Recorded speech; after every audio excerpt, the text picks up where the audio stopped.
My name is Ria. One day, my mom's friend came to visit her at our house. According to our family traditions, my elder sister Kushi quickly went to the kitchen to make tea and started preparing fritters on another stove. Meanwhile, my other sister started arranging snacks, setting a tray with all the dishes and some savory biscuits. After about 15 minutes, Kushi picked up the beautifully arranged tray and began walking toward Mom's room. On her way, she tripped and fell with the tray. Hearing the noise, Mom came out of her room. Seeing her, Kushi froze in fear. Mom signaled my other sister, who helped Kushi up and took her to another room, locking the door from outside. Then she quickly cleaned up the mess. Mom's friend, Shalu, seeing all this, decided to leave, saying, "Poonam, it's okay. Don't scold the child. I was about to leave anyway." But there was no softness on Mom's face. Her expressions were stern and angry. Mom replied, "No, Shalu.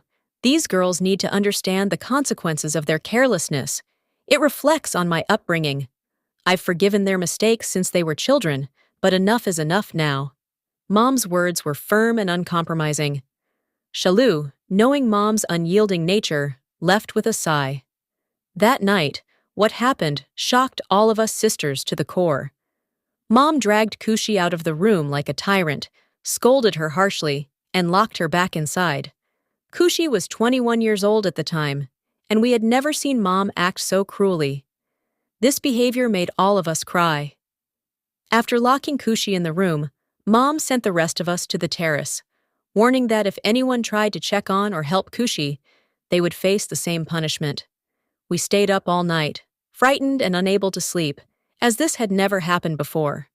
We were 5 sisters in total, and I was the youngest at 12. 2 of my sisters were twins. Somehow, through tears, we eventually fell asleep. In the morning, I woke up and noticed the others were still sleeping.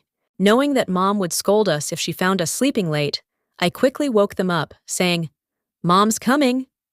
Everyone got up and started doing their chores, cleaning, cooking, and washing dishes. Being the youngest, I didn't have any major responsibilities. I just helped out with small tasks or fetched things for others. At around 10 a.m., Mom came out of her room and went to the room where Kushi was locked. A few minutes later, Kushi came out, limping badly, with Mom following her. Mom was holding a wad of 500 rupee notes in her hand. After locking the room behind her, Mom handed Kushi a pill and a glass of water. Kushi obediently swallowed the pill, and Mom said to us, "Your sister is going to sleep now." She then helped Kushi to her room and stayed there until she fell asleep. When Mom came out, she closely inspected all of our work. We were all still disturbed, and none of us understood why Mom had acted this way. Locking Kushi in the room was one thing, but why was she limping when she came out? Was someone else in the room who might have hurt her? Or was there something else entirely? I couldn't figure it out. In the afternoon, we were supposed to rest for an hour, but sleep was miles away from my eyes that day. Every time I closed my eyes, Kushi's helpless and withered face appeared before me. I kept tossing and turning in worry. If Kushi had made a mistake, why had Mom been so gentle while putting her to sleep? A new question started haunting my mind, but I had no way to find the answer. Our father spent his entire day gambling and playing cards. Mom, in her frustration, burned with anger and worry. She had tried to stop Dad countless times, saying, "This is a house full of daughters. Stop this behavior outside." But Dad never listened. He spent all day gambling and nights drinking heavily. His condition would become so bad that Mom had to drag him inside the house. Even then, he would hurl abuses at her and go back outside. If Mom tried again, he would beat her mercilessly, leaving her half dead, before collapsing unconscious at the doorstep. Before all this drama, Mom would send us sisters to our room and lock the door from the outside, perhaps to shield us from Dad's behavior. Often, Dad would be so drunk that he'd talk about selling Mom, and though we were in the room, we could hear everything. But Mom was a tough woman. She never cowered before Dad's words and would face his masculinity head-on, leaving Dad speechless. He would ask, "Poonam, are you a woman or a man? Even I don't have this much strength." But Mom never felt ashamed or embarrassed by such questions. Instead, she'd angrily reply, "Listen, Harsh, I don't even have a single rupee to put in the hands of a drunkard like you. I've somehow built this house, and it's a favor that I'm letting you stay here. If you try to break anything, I'll throw you out." Our house wasn't a mansion. It was just a simple home with marble work and a decent drawing room. But for Mom, it was as good as a mansion. Hearing Mom's sharp replies, Dad would start pleading, "Poonam, just give me a little money. Do you really want your husband to sit gambling without a single rupee in his pocket?" But Mom's no never turned into a yes. Yet, when Dad, in his drunken rage, would hit Mom at night, she would give him all the money kept in the cupboard. But by the next day, Mom would again have a stash of cash. We sisters were perplexed. Dad didn't work, and neither did Mom. So where did the money come from? But none of us dared to ask her. We were too scared of her. Our fear doubled in Dad's presence. He was always drunk, and Mom made it clear that we were to stay away from him. "Try to avoid being in front of your father, and if he's drunk, lock yourselves in the room," she'd say, and we obeyed her without question. Mom would make us sleep on the terrace and lock the room where she kept one of my sisters. She'd then sit outside by herself. We sisters tried asking our sibling what had happened to her leg and why she was limping, but she would bow her head and remain silent. Eventually, we stopped asking, but my mind was restless with questions. I pestered her for 3 days, but she didn't say a word. Finally, one day, when I pushed her too much, she slapped me and yelled, "You're still a child! Do your work properly and make no mistakes, or you'll get punished like me. And I swear to God, don't ask me again what happened to me." I forgot my question in that moment. Furious, I stormed out of the room, tears streaming down my face. I kept thinking, what was it? I only asked why she was limping. What kind of punishment had Mom given her? She slapped me so hard. I decided never to speak to her again. I thought my silence would bother her, but she didn't seem to care about anything except Mom. One word from Mom, and she'd immediately obey. Mom started picking on her more frequently. If there was even a speck of dirt somewhere, Mom would send her to that locked room, and the next day she'd come out limping. I felt sorry for her, but hated Mom even more. If Mom wanted to punish her, why give her painkillers the next morning? My anger faded after 6 to 7 days because I couldn't bear to see my sister in pain. One day, when my other sister, Tanu, burned some vegetables, Mom became furious and locked her in that room at night. She sent us to the terrace and sat outside herself. By now, we were used to it, so we fell asleep. But in the middle of the night, I woke up to see my sister Kushi sitting with her knees drawn to her chest. I thought her leg might be hurting, so I quickly went to her. When I lifted her head, I saw she was crying silently and bitterly. I panicked. Oh God, I hope she's not in too much pain. Dad is drunk and passed out. Who will take her to the doctor? What's wrong with her? Should I call Mom? She didn't respond to my first question, but when I mentioned calling Mom, she quickly wiped her tears and said, "No, Ria, don't call Mom. I'm not in pain. I'm crying for another reason." Her words reignited my suspicions. "What is it? Tell me." I moved closer to her, thinking she might finally tell me everything, but she didn't. She once again shattered my hopes and didn't tell me anything. She just said, "Ria, never make any mistakes. Always do such good work that Mom never has to punish you." I was listening to her intently. Then I asked, "Why are you crying?" I was quite surprised by her words. Just then, the question troubling my heart slipped from my tongue. "Nothing. I'm just worried about Tanu, who Mom has locked in the room. That's why I'm crying. Poor girl, how will she manage there?" I partially agreed with her. One should feel bad. But then I said, "But look at how badly Tanu burned the vegetables. As a result, we didn't have dinner tonight either. I'm really upset about the burned vegetables. Tonight was supposed to be my favorite meal, and because of that, Mom locked her in the room. I feel her punishment is justified." Hearing this, her teary eyes narrowed, and the next moment, she punched me hard in the waist, saying, "How selfish you are, Ria! Your sister is being punished, and you're saying things to hurt me even more." Pray that you never face such a situation when you understand what true sorrow feels like. All my anger evaporated like foam. I glared at my sister and went back to lie down in my place, muttering to myself, "Let them make me do small chores now." Big deal. This was my problem. I was very emotional. The next day, when Mom let Tanu out of the room, she gave her a pill and put her to bed in her own room, warning us sisters not to make any noise. "If anyone makes noise, it won't end well," she said. Mom's words always scared us, so I curled up in a corner quietly. I decided I would ask Tanu in the evening. Surely she wouldn't refuse to tell me anything. I was confident that everything would be revealed. When she woke up and came out in the evening, she quietly busied herself with housework. I, who usually avoided chores, quickly started helping my sister and casually asked, "Tanu, what's going on? Are your legs hurting too much? Should I massage them?" But she remained completely silent. I asked the same thing 3 or 4 times, but when there was no response, I gave up and angrily said, "I don't understand why God even creates elder sisters. You ask them something and they just stay quiet. Whether it's you or her, no one ever tells me anything." Hearing this, she said sadly, "Ria, isn't it better if I don't answer this one question? Please don't keep asking. There's a reason for not answering these things, and you're too young to understand. Instead of asking unnecessary questions, focus on doing your work properly and pray that you never make a mistake." Her eyes welled up with tears, and I too got scared and left the place. Everyone just kept telling me to pray that I don't make any mistakes. Who knows what terrifying punishments Mom might give? It was better if I truly avoided making any mistakes. I was lying in bed at night, thinking about all this. The next morning, I woke up to find laborers working in our house. We sisters were shocked.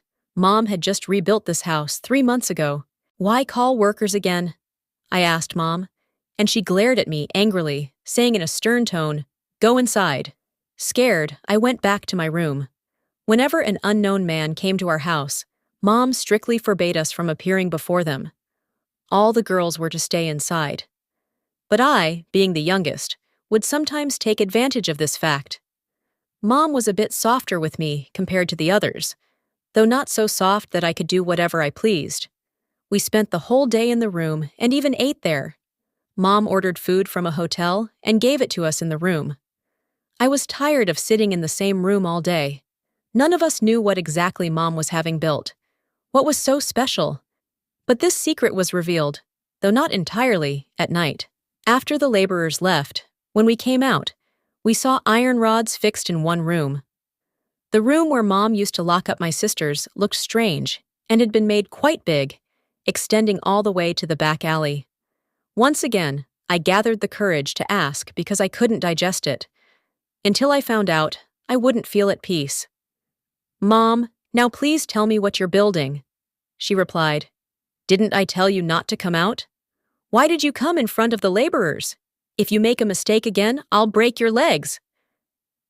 At that moment, I remembered how Kushi and Tanu limped while walking, and I fell silent out of fear. "Okay, sorry, Mom, but at least tell me, aren't I your good daughter?" When nothing else worked, buttering her up usually did the trick. So, I tried that tactic, asking innocently. She said, "I'm building a jail for all of you. From now on, whoever makes a mistake will be locked in here." I thought Mom was joking and started laughing, but she wasn't joking. She was serious. Angrily, she said, "Ria, this is rude. If Mom says something, don't laugh. Listen carefully and try to follow it. If you ever behave like this again, no one will be worse than me. First and foremost, I will personally lock you up in this jail." Mom's words abruptly wiped the smile off my face. Scared, I looked at her and asked, "Mom, are you serious?" But this time, she didn't respond. Instead, she cast an angry glance at me and walked away to her room. From behind, my sister grabbed my hand and took me to her room. She said, "Ria, why are you acting crazy? How many times have I told you not to ask unnecessary questions? If Mom gets angry, it will be very bad for you. Why don't you understand? Why do you keep chasing these questions? I've warned you 1,000 times, but you just won't listen. Stop it. Leave these matters alone. One day, you'll find out on your own, and then you'll regret it. My sister was crying a lot, and I felt angry at myself. Why was I chasing these matters when I knew they weren't good? Despite knowing how it affected both my sisters, I kept troubling them with my doubts and constantly asking Tinu and Kushi questions. That night, I promised my sister that I wouldn't ask anyone about this again and would do my best in everything, never giving Mom a reason to complain. I apologized for hurting her feelings. My sister was very happy and pulled 500 rupees from under her bed, handing it to me. I was shocked. Where did she get so much money? Mom never gave any of us pocket money. When I asked her, she just smiled and said, "You've seen how Mom takes out so many 500 rupee notes from her stash, right?" I nodded quickly. She continued, "I took some of those notes too. These are yours now because you're agreeing to listen to me. But if you break your promise, I'll never talk to you again." I assured her that I would never break my promise to her. That night, I convinced everyone that I wouldn't talk about it anymore. If I kept asking questions, Mom might actually lock me up in jail. The next day, Mom locked all of us in a room again because Dad had gone to visit a friend and came back in the morning. That day, Dad asked Mom for money again, and when she refused, they had a huge fight. It escalated to the point where Dad started hitting Mom, and she tried to defend herself. But then Dad grabbed a steel vase and was about to hit her on the head when his foot slipped badly. He fell to the ground, hitting his head, and started bleeding profusely. Mom rushed to the doctor, who lived nearby in the alley. The doctor told her that Dad had passed away. Hearing this, Mom cried a lot, and finally led us out of the room, saying, "The man I was trying to hide you from is no longer in this world. There's no need for you to hide anymore. Come out and see your father." That day, I saw Mom cry for the first time. Normally, she wouldn't even let a frown show, no matter how stressed she was. Even though we had always been kept away from Dad, I cried a lot too. After all, no matter what, he was our father. On the 4th day after Dad's death, Mom regained her composure, and the workers returned to complete the unfinished jail construction in the house. Within 5 days, the jail was ready. Mom seemed very happy now. Every day, she would inspect our work, and if anything was even slightly wrong, she would lock the sister responsible in the jail. She would let her out the next day, make her drink some concoction, and put her to sleep, after which she would collect more 500 rupee notes. This continued for 4 years. All my sisters had faced Mom's punishment, except me, because I never did any work, and my sisters never let me either. If I tried to do something, they would stop me or take over the task themselves. I found it strange. Would they always treat me like a child? I was 18 now. Surely I was old enough to handle some responsibilities. But they always said the same thing. If you make a mistake, Mom will punish you too. My curiosity grew stronger. I wanted to ask them what kind of punishment they were so afraid of, but I remembered the promise I made to my sister. I couldn't break it. The only solution left was for me to do something that would get me punished so I could experience the jail for myself. My sister's behavior baffled me. They wouldn't let me touch anything. My suspicions grew. One day, after eating, I quickly drank water from a glass and then deliberately knocked it over, breaking it. Mom approached me angrily, but the next moment, an unusual smile appeared on her face. She told me to lock myself in jail and said, "Eat and drink well, because later, you won't get anything all night." I went to the kitchen and ate properly, but my sister followed me. She wrapped herself in my scarf and pulled the veil over her face. I screamed, "No, I want to go myself." She replied, "All right, let me go instead, and you can hide behind the curtain to see everything." As soon as my mother locked her in the jail, I cleverly slipped in as well and hid behind a curtain. Once the jail door was closed, I was terrified. A wall on one side began to open, revealing a beautiful room. The floor was covered with a carpet, and men were sitting here and there on cushions. After some time, a girl took my sister behind another curtain. When my sister returned, she looked stunning, like a bride. Then music started playing, and my sister began to dance. She danced the entire night while I cried, watching her endure the punishment meant for me. By morning, as the men began to leave one by one, each placed thousands of rupees as they departed. My sister was so exhausted from dancing that she could barely walk when my mother opened the jail door. Limping, she walked out. I quietly followed them outside. I was a determined girl. My sisters had silently endured this injustice, but for me, witnessing it firsthand was unbearable. I decided that tonight, I would make my mother pay for her actions. That night, my mother wanted to send me back, but my other sisters refused, saying they would go instead. However, I insisted and went into the jail myself. Before going, I took a big step. I had picked up a card left behind by media personnel who had visited our neighborhood when a mother-in-law had harmed her daughter-in-law. Somehow, that card had stayed with me since childhood. Using my late father's phone, I called the media and told them everything, even asking them to witness the truth for themselves that night. The media believed me and followed with cameras when my mother took me to the jail. They recorded everything my mother was doing. My mother panicked and, glaring at me angrily, hugged me tightly, pretending I was mentally unstable. The media also informed the police, and within 4 hours, my mother was sitting in a jail cell. All my sisters were furious with me, asking why I had done this to our mother. I stayed silent, not offering any explanations. I just wanted to save my sisters. The next day, a female constable told us that the woman we called Mother had committed crimes and wasn't our real mother. She had kidnapped us from different places to use us in this business. Even her husband hadn't died naturally. She had killed him because he wanted to sell us, while she wanted to keep all the earnings for herself. Hearing this was like a mountain of sorrow falling upon us. The police said they could take us to our real parents, but we refused. We decided to stay together because we had become sisters to each other and vowed never to be separated. Friends, I hope you liked our story. If you enjoyed it, please like the video.